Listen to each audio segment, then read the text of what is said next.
All right, thanks so much. Here's what's coming up for the second hour of Wake Up Rochester on this Monday morning. Will the DVD bubble kill the multiplex? At 6:12, Steven Soderbergh turns a new experimental film into an experimental movie release. Then at 6:22, death to diabetes. An ex-diabetic beat the life-threatening disease and tells us how you can too. And high-tech healthcare may be the norm, but at 6:36, all natural flu fighters that take the confusion out of cold remedies. It's now 6:05. This is Wake Up Rochester on Channel 8 News. Well, he survived a life-threatening disease, and he's here to tell his story. Next, a local author says death to diabetes and how you can fight the disease too. It's 6:19. You're watching Wake Up Rochester on Channel 8.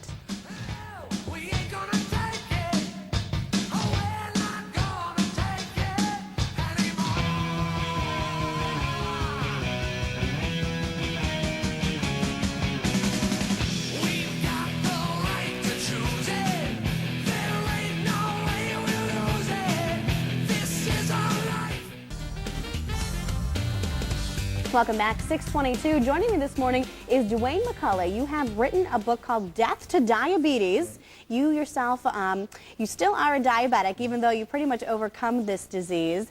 And you've discovered some things that have worked for you that you've been sharing with other folks. Exactly. Like you've told me, you don't claim to be a doctor, right, but exactly, you do have some tips that have seemed to work for you and work for some other folks. Just first of all, give me a little bit of background about yourself. All right. Well, I'm basically an engineer. I work out in Webster for Xerox. And about 3.5 years ago, I went into a diabetic coma. And the ambulance, they had to knock down the door, get me to the hospital, and I found out later my blood sugar level was 1,337. And when I got out of the hospital, I was on 4 shots of insulin a day.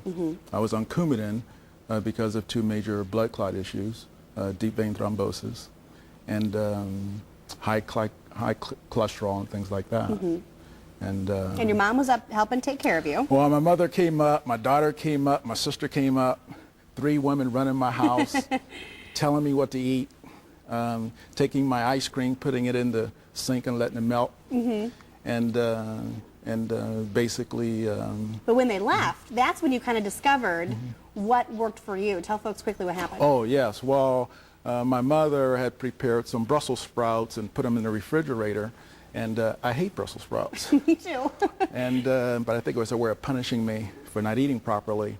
And one day I ran out of my favorite cereal. I had nothing else to eat, so I had to eat the Brussels sprouts for breakfast. When I went to go measure my blood sugar for the first time, it had actually dipped. I said, ooh, that's interesting. After having some Brussels sprouts. Right. Okay. But I'm an engineer. That's only one data point, so I decided, oh, let me try this Brussels sprouts for lunch.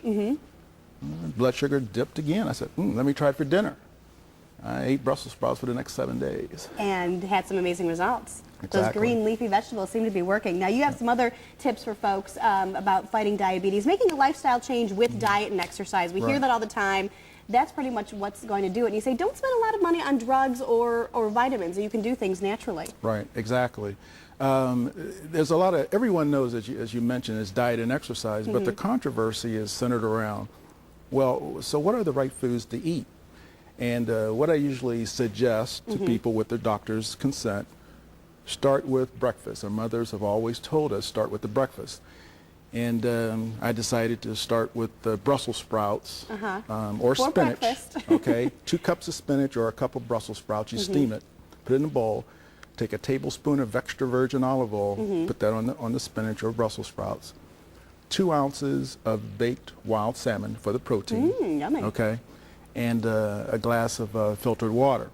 Now, why is it important to have this for breakfast? I mean, it sounds like lunch. Yeah, it does. And see, when you're fighting a disease like diabetes, you want to take every opportunity to give your body optimum nutrition. It turns out that green vegetables, I refer to Brussels sprouts, broccoli, and spinach as the trinity of the 3 green vegetables.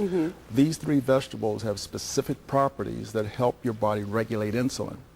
So why wait till lunch to give your body what it really needs first thing in the morning? All right, well, we want to tell folks they can come out and meet you this weekend hear more about the book and the tips that he has in this book called Death to Diabetes. It will be at Mood Makers Bookstore. That's in the Village Gate. It's on North Goodman Street, and you can also give them a call at 271-7010. I know your book is also available on some websites like Amazon.com. You can check out www.deathtodiabetes.com. DeWayne, thanks so much for being with us this morning. We're glad that you're feeling so much better. Right, thank you. All right, at 6:26, we're back with weather and traffic on the 8th. You're watching Wake Up Rochester on Channel 8.